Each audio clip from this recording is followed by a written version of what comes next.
I think that guys should be more picky. And to be honest, for a woman, it's very sexy when a man is picky, because if he's with me and he picked me, that means that he sees the true me and my worth, and the real woman, and that's how women should be.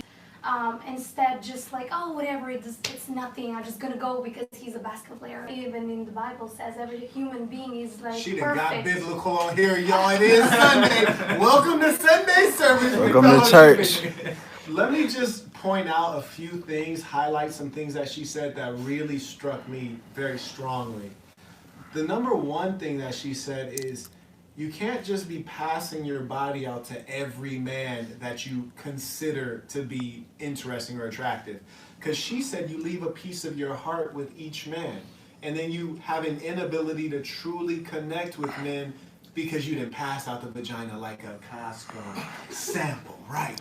Wow. So that's one thing. And I think I agree with that. So if we want to put it in layman's terms, she's saying stop hopping from dick to dick with a pogo stick. Now, number two, the thing that I really like that she said you have to be selective and date with purpose.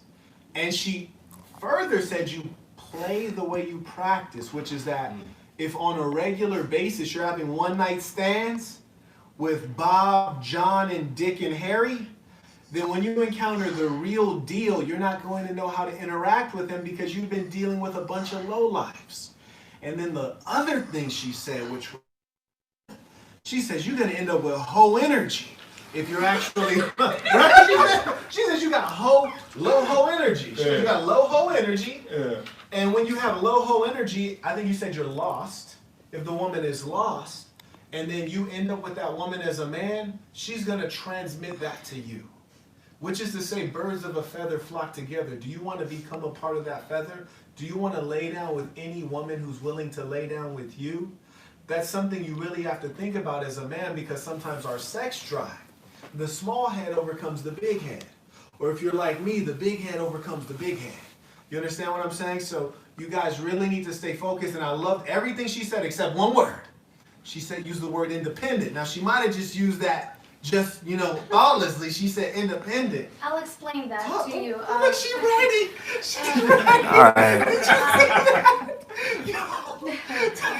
Well, that's a good woman. That's a good woman. She didn't get crazy. She didn't get nothing. She just sitting there like, I'll explain that to you. Go get you one. What I meant is that every woman should strive and she should have her goals in life instead to wait somebody to finance her. Woo, shit! Oh, shit! Where's that cloning machine at? Where's that cloning machine? What the fuck? Did y'all hear that? Say that again. Did you hear that? I did hear that. Say that again. I think that a lot of new generation today, they're very affected from social media.